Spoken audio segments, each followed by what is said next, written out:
Hai semuanya, nama saya Nita Anggraini dengan NPM 2020-156-028. Saat ini saya akan menjelaskan tentang standar auditing.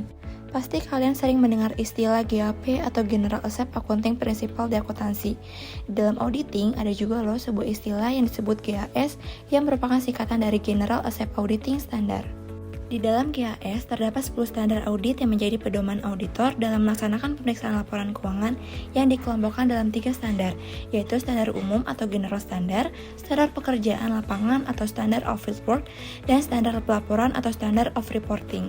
Terdapat 3 standar dalam standar umum. Yang pertama ada kompeten.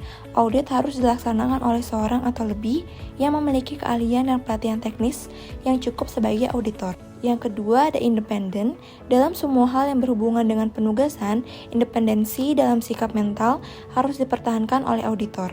Dan yang ketiga ada do professional care. Dalam pelaksanaan audit dan penyusunan laporannya, auditor wajib menggunakan kemahiran profesionalnya dalam cermat dan seksama.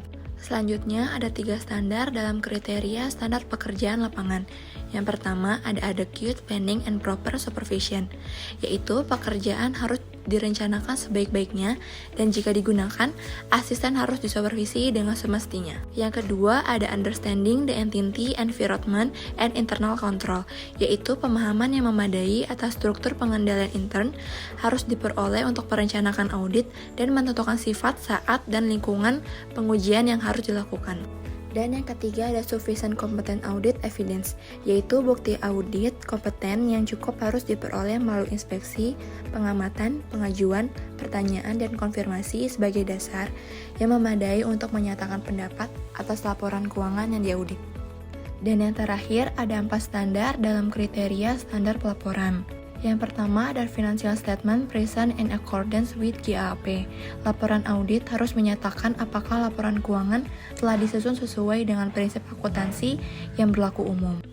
Yang kedua ada consistency in application of GAAP, yaitu laporan audit harus menunjukkan keadaan yang di dalamnya, yaitu prinsip akuntansi tidak secara konsisten diterapkan dalam penyusunan laporan keuangan periode berjalan dalam hubungannya dengan prinsip akuntansi yang diterapkan dalam periode sebelumnya.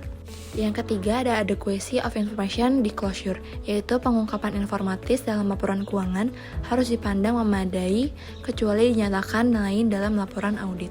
Dan standar terakhir yaitu expression of opinion, yaitu laporan audit harus memuat suatu pendapat mengenai laporan keuangan secara menyeluruh atas suatu asersi bahwa pernyataan demikian tidak dapat diterima. Berikut merupakan penjelasan tentang 10 standar auditing.